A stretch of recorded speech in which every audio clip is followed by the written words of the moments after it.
Hi everyone. So today we're going to talk about dynamics. So Newton's second law is an essential link between force and motion, right? So we know that when we have forces acting on an object, we can determine its acceleration because we know that its acceleration is going to be equal to our net force divided by mass, right? That's literally what Newton's second law tells us. Then we can find the object's motion, right? Because now that we have acceleration from this, we can use kinematic equations to solve for whatever we're solving for in the problem. Or just the kinematic equations just describe the motion, just period. What's going to be really helpful is breaking this Newton's second law into its components, right? So remember in kinematics, we dealt with dealing the horizontal motion and the vertical motion separately. And then if we needed to, we combined those two. So one of those examples would be the test problem where we found the velocity of the object for the free response problem. So to find the velocity, you found the velocity in the x direction, you found the velocity in the y direction, and you added them vectorially. So similarly here, so we know that our net force is going to be the sum of all our forces. That's going to be equal to mass times acceleration. Right, so this is a vector sum, so breaking it down to the x and y components is going to simplify things a lot. So what we can do is we can say that the sum of the forces, so remember this symbol here is the summation symbol, it means the sum. So our sum of the forces, so our net force in the x direction, so if we add up all our forces, the x component of our forces, that's going to be mass times our acceleration in the x direction, so our component of acceleration in that direction. And similarly for y. So there's two basic types of problems when it comes to mechanics. So mechanics meaning kinematics and dynamics, right?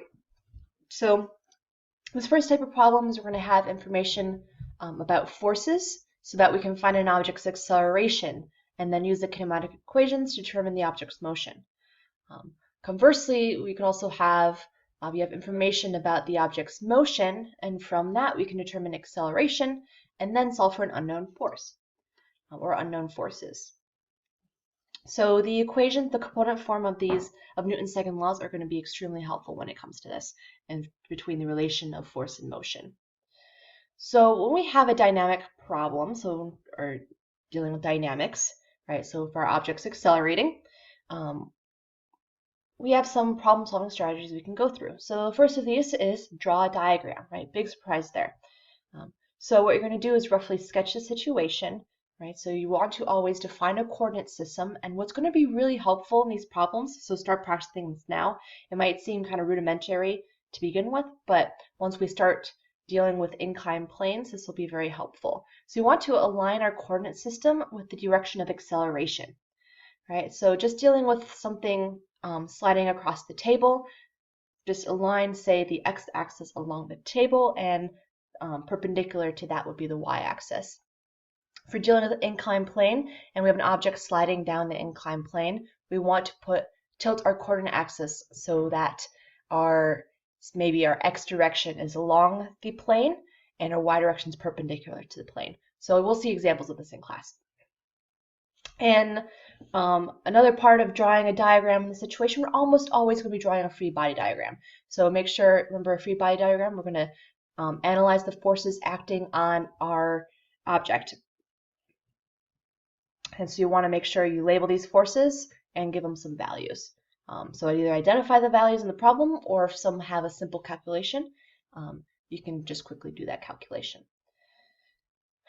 Next step would be to list your knowns and unknowns and identify what needs to be solved. So if you didn't already list everything in your free body diagram, this would be a good time to write what you know down. And make sure you reread the problem and figure out what the final thing you're solving for is. And if you need to do a sub-step, make sure you figure out what you need to do. Third step would be write down Newton's laws in component forms. So your free body diagram is going to be essential when it comes to this because when you're just writing down that summation, so the sum of the forces in the x is mass times acceleration in the x.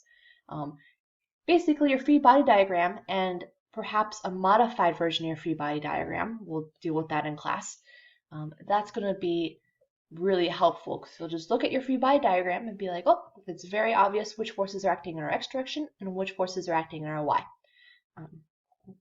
And one thing I also wanted to mention here is to don't forget to rearrange your equations in variable form before plugging in numbers. Right? So when we're writing down Newton's second law in component form, so when we're summing up all our forces, we'll probably have a long equation with a bunch of variables. Then that's okay. The AP exam wants to see that. They want to see what forces symbolically are being added together, which ones are being subtracted. They really want to see that. That's actually going to generally be a point they give you on the test for a free response problem. And then rearranging and solving for whatever you're solving for. So if you need to find acceleration, rearrange in terms of variables and solve for acceleration. All right. And then step 4 here, depending on the problem, so you might have to solve for acceleration and then use kinematics to find velocity and position, or perhaps you need to use kinematics to find the acceleration and then solve for some unknown forces, right? And at this point here, you might be plugging in numbers, right? So at this point, you plug in numbers. Remember, when you plug in numbers, don't forget to plug in units. I'm not 100% certain whether AP is going to be grading for that or not, but it's better to be safe than sorry. And then finally, at the end, once you get your answer, you should ask yourself if your answer seems reasonable, right? So one way for checking for this is if it has correct units. And another way would be to make sure that the direction of your vector makes sense, right? That's an easy way. It's easy to mix up negative signs when it comes to summing the forces. And another thing you want to check is that you actually answered the problem. So you might have solved a substep of the problem, but you might have not gotten to that final thing you needed to solve for. So just don't forget to do that. All right. So that's what I have for you guys today. Thank you.